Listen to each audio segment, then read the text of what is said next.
Christmas dinners at my mom's house always felt like walking through a minefield. The forced smiles, the passive aggressive comments wrapped in holiday cheer, the way my sister would glance at me like I was some charity case who stumbled into their perfect family portrait. But this year felt different. As I sat across from Mom and my sister Stephanie, watching them exchange those knowing looks over the glazed ham, I could feel something brewing beneath the surface. The Victorian house that had been my sanctuary, my grandmother's house, had been hanging over our family like a storm cloud since she passed. I should have known they would choose tonight to drop whatever bomb they had been planning. Before we dive into this story, I would love to know where you are watching from. Drop your city or state in the comments below. And while you are at it, please hit that like button and subscribe for more real life stories like this one. Trust me, you are going to want to stick around for what happened next at this Christmas dinner because what my family thought would be their moment of victory turned into something they never saw coming. Growing up in the suburbs of Denver, Colorado, I always knew I was the odd one out in my family. My mom, Linda, built her entire identity around being a successful real estate agent, closing million-dollar deals and networking with the city's elite. At 58, she had perfected the art of making everything about status and appearances. My sister Stephanie followed right in her footsteps, marrying Paul, an investment banker, who wore his arrogance like a designer suit, and producing two kids who were already being groomed for Ivy League schools at ages 8 and 10. Then there was me, Valerie, 32 years old, unmarried, and working as a community outreach coordinator, helping homeless veterans find housing and job training. In their world, my choice to work for a nonprofit instead of chasing a high-paying corporate job was nothing short of embarrassing. Family gatherings became a constant stream of comparisons and subtle digs about my lifestyle choices. Why could I not be more like Stephanie? When was I going to get serious about my career? Did I really think I could change the world one homeless person at a time? The only person who ever understood me was my grandmother Rose. Her three-bedroom Victorian house on Maple Street became my refuge during those difficult teenage years when my parents would argue late into the night about money and expectations. Built in 1945, the house had a wraparound porch where Grandma and I would sit on summer evenings watching the neighborhood kids ride their bikes while she told me stories about surviving World War II and building a life from nothing. That house was magic to me.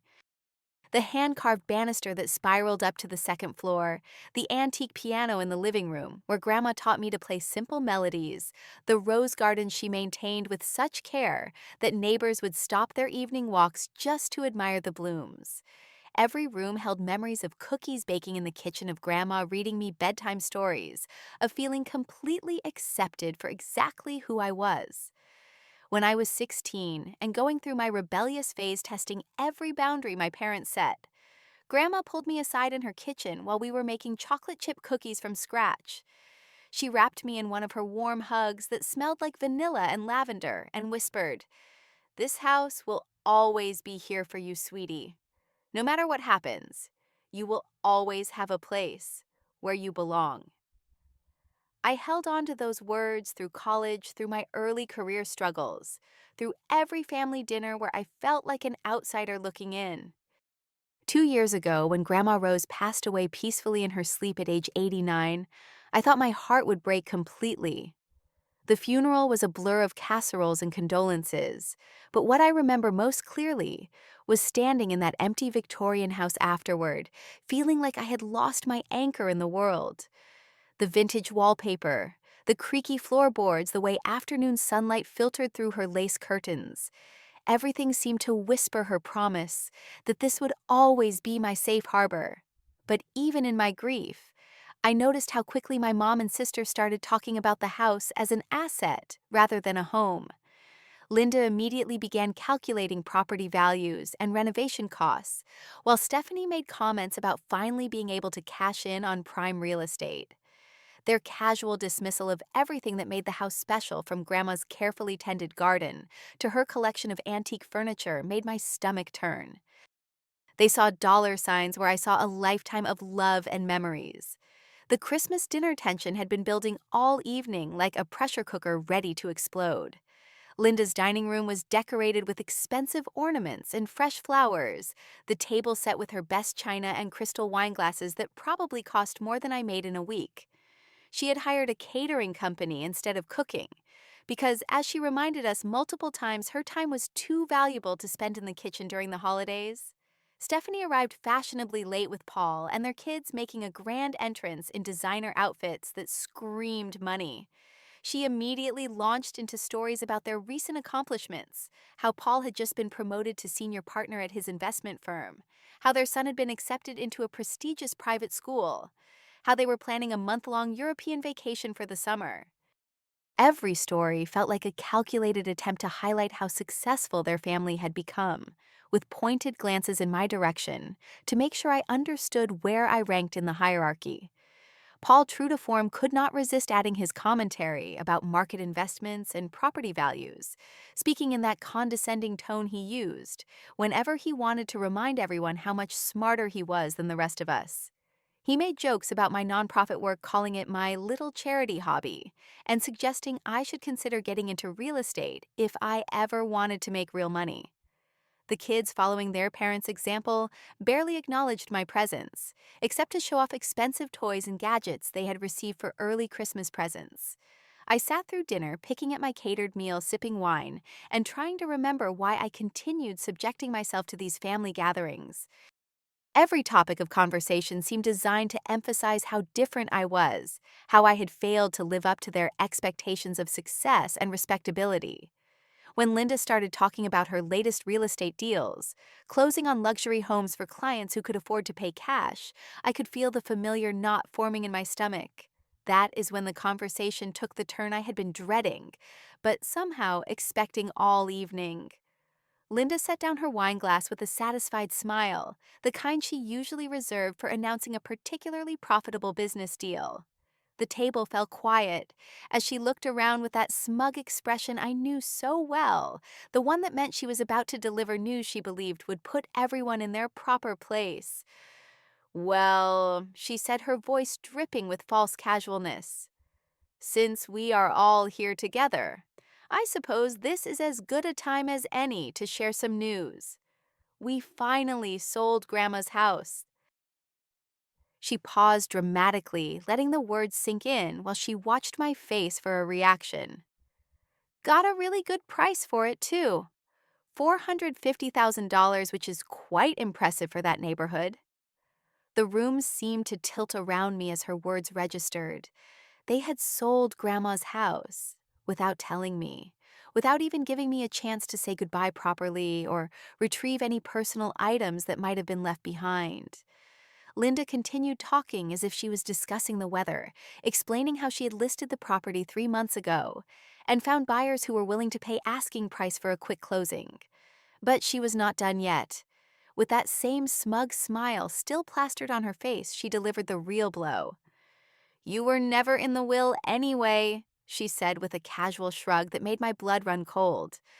"Mother always knew Stephanie and I would handle the estate responsibly.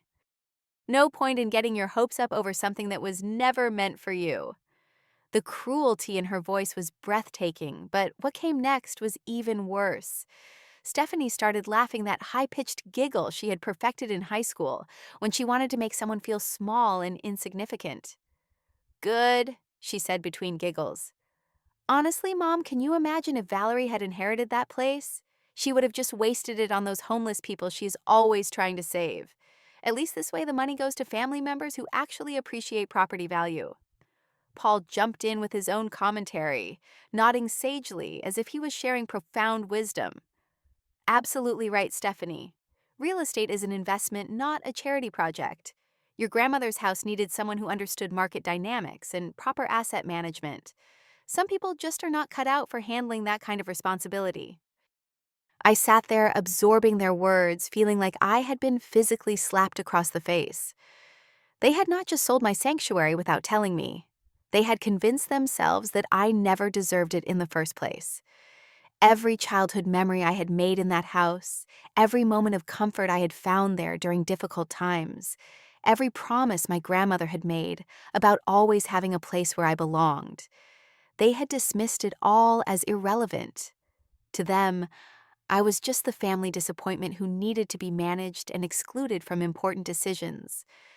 I took a slow sip of my wine, letting the silence stretch across the dinner table while I composed myself. The weight of their cruelty settled over me like a heavy blanket, but underneath the hurt and anger, I felt something else building. A calm satisfaction that comes from holding a secret so perfectly devastating that you can barely contain your excitement to reveal it.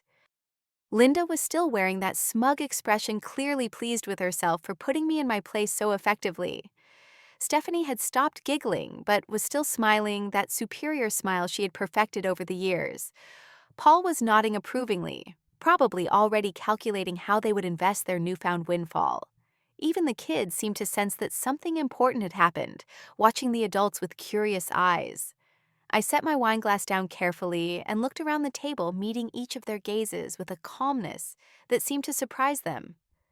"Cool," I said finally, my voice steady and clear. "Hope you enjoy the cash, since I am the one who bought it." The effect was immediate and absolute. Linda's wine glass froze halfway to her lips. Stephanie's smile crumpled like a deflated balloon. Paul's mouth actually fell open, making him look less like a sophisticated investment banker and more like a fish gasping for air. The kids continued eating, oblivious to the fact that their adult world had just shifted on its axis. "What?" Stephanie started, then stopped, her voice catching in her throat. "What do you mean?" I leaned back in my chair, feeling more relaxed than I had all evening. "I mean exactly what I said. I bought Grandma's house. 6 months ago, actually, when I found out through a friend in real estate that it was going on the market. Funny how these things work out, is it not?" Linda found her voice first, though it came out as more of a croak. "That is impossible. I handled the sale myself. The buyers were a young couple from California, cash offer, clean closing. I have all the paperwork." "Oh, you definitely have paperwork." I agreed pleasantly. "Very professional transaction, by the way." I appreciated how smoothly everything went. Though I have to say it was interesting conducting business with my own mother without her realizing it. The LLC I set up worked perfectly for maintaining anonymity throughout the process. The silence that followed was deafening. I could practically see the wheels turning in their heads as they tried to process what I was telling them. Paul, ever the businessman, was the first to grasp the implications. "An LLC, you purchased the property through a limited liability company, but that would require significant capital, and you work for a nonprofit." I pulled out my phone and opened the photo gallery, scrolling to find the image I had saved specifically for this moment. "Would you like to see the deed?" I asked, turning the screen toward them. "Maple Street Properties LLC, that is my company. And yes, Paul, it did require significant capital. About $450,000 to be exact. Lucky for me, Grandma left me a little inheritance that you apparently did not know about." Linda's face had gone completely white. What inheritance? Mother's finances were completely transparent. I handled all of her banking and investment accounts. "You handled her main accounts," I corrected gently. "But Grandma was a child of the Depression. Remember, she believed in keeping some savings tucked away where nobody could touch it. A private account she opened in 1995, adding to it little by little over the years. She told me about it right before she passed, gave me all the account information, and made me promise to use it for something that would make her proud. The truth was even sweeter than I had imagined it would be. For 6 months I had kept this secret, while they planned their celebration of excluding me from my own inheritance.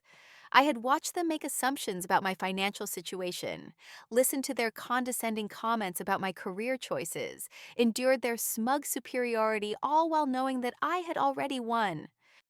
Stephanie was sputtering now, her composure completely shattered. But, but the money, our money, how could you? This is not fair. You tricked us. I bought a house that was for sale," I said calmly, "at asking price with cash through completely legal channels. If you want to call that tricking you, I suppose that is your choice. Though I would say it was more like protecting something precious from people who only saw its monetary value." Paul had recovered enough to start calculating his banker instincts, kicking in despite his shock. Wait, if you purchase the property, then the sale proceeds. The 450,000 goes to me. I finished for him. Well, technically, it goes to Maple Street Properties LLC. But since I am the sole owner of the company, it amounts to the same thing. Quite a nice return on investment, actually. I buy my grandmother's house for 450,000, then immediately sell it to myself for 450,000. On paper, it looks like a straightforward real estate transaction. In reality, I just prevented my family from profiting off my childhood home while ensuring it stays exactly where it belongs. The aftermath of my revelation played out like a slow-motion disaster. Linda demanded to see more documentation, insisting there had to be some mistake or legal loophole she could exploit. I calmly showed her the LLC registration documents, the purchase agreement, the title transfer, and the bank statements proving the cash transaction had cleared months ago. Each piece of evidence hit her like a physical blow, and I watched her carefully constructed superiority crumble piece by piece. Stephanie alternated between rage and desperate bargaining, first accusing me of stealing their rightful inheritance, then trying to convince me to split the proceeds with them since we were family. Paul kept running calculations on his phone, trying to find some angle that would restore their expected windfall, muttering about legal challenges and property rights, until I reminded him that he was talking about challenging a completely legal real estate purchase. I left that dinner feeling lighter than I had in years. But the real work was just beginning. Over the following months, I cut contact with my toxic family members, finally acknowledging that their love had always come with conditions I was never going to meet. It was painful, like grieving a second death, but also liberating in ways I had not expected. The house renovation became my therapy. I spent weekends stripping old wallpaper, refinishing hardwood floors, and updating the electrical system to meet modern safety codes. Every room I restored felt like a conversation with Grandma's memory, and I could almost hear her voice guiding my choices. I kept her rose garden, expanding it with new varieties that would bloom throughout the growing season. I preserved the antique piano and had it professionally tuned so its music could fill the house once again. My real estate friend connected me with a nonprofit that specialized in transitional housing for homeless veterans, and together, we developed a plan to convert the house into temporary accommodations for men and women who had served their country but fallen on hard times. The 3 bedrooms would provide safe, dignified housing, while residents worked with case managers to secure permanent homes and employment. Grandma's kitchen would once again be filled with the sounds of people sharing meals and building community. 6 months after that Christmas dinner, I hosted the first residents in what we now call Rose House. Marcus, a Vietnam veteran who had been living in his car after losing his job due to PTSD episodes. Jennifer, an Army medic who struggled with addiction after returning from deployment and had been sleeping in shelters for 8 months. David, a young Marine who aged out of foster care and enlisted at 18, only to find himself homeless at 24 when his service ended and he had no family support system. Watching them settle into rooms filled with Grandma's furniture, seeing them help each other with job applications at the kitchen table where she used to teach me math homework, I finally understood what she meant about the house always being there for me. It was not about ownership or inheritance in the traditional sense. It was about creating a place where people who felt lost and forgotten could remember that they mattered, that they belonged somewhere, that they were worthy of love and care. The irony was not lost on me that my family's greed had actually made this dream possible. If they had included me in their plans, if they had shown even basic respect for my feelings about the house, I might have agreed to some compromise that would have resulted in the property being sold to strangers. Instead, their cruelty forced me to take action that aligned perfectly with both Grandma's values and my own calling to serve others. I still think about that Christmas dinner sometimes, usually when I'm sitting on the wraparound porch in the evening watching current residents tend the rose garden or help each other with daily challenges. Linda, Stephanie, and Paul lost more than just money that night. They lost the opportunity to be part of something meaningful, to honor a remarkable woman's legacy in a way that would have made her proud. They chose greed over love, status over service, and in the end, they lost everything that actually mattered. The real inheritance Grandma left me was not money or property. It was the understanding that home is not a place you own, but a feeling you create for others. It was the knowledge that true wealth comes from using whatever resources you have to make the world a little bit kinder, a little bit more, just a little bit more welcoming for people who need sanctuary. She taught me that sometimes protecting what you love means disappointing people who never really loved you at all. Rose House now serves as a beacon of hope for veterans transitioning back to civilian life, but it has also become a symbol of something deeper. It proves that the best revenge against people who underestimate you is not proving them wrong about your capabilities, but proving them wrong about your character. My family saw weakness where there was actually strength, saw naivety where there was actually wisdom, saw failure where there was actually a different definition of success. As I finish this story, I want to ask you something. Have you ever had to choose between family loyalty and standing up for what is right? Have you found yourself in a situation where doing the right thing meant disappointing people you care about? I would love to hear your thoughts in the comments below. And if this story resonated with you, please hit that like button and subscribe for more real-life stories about finding strength in unexpected places. Share this video with someone who might need to hear that their worth is not determined by other people's expectations. Thank you for listening to my story, and I hope it reminds you that sometimes the greatest gifts we receive are the ones that teach us to give back to others. Until next time, remember that home is not where you come from. It is where you create love for others who need it most.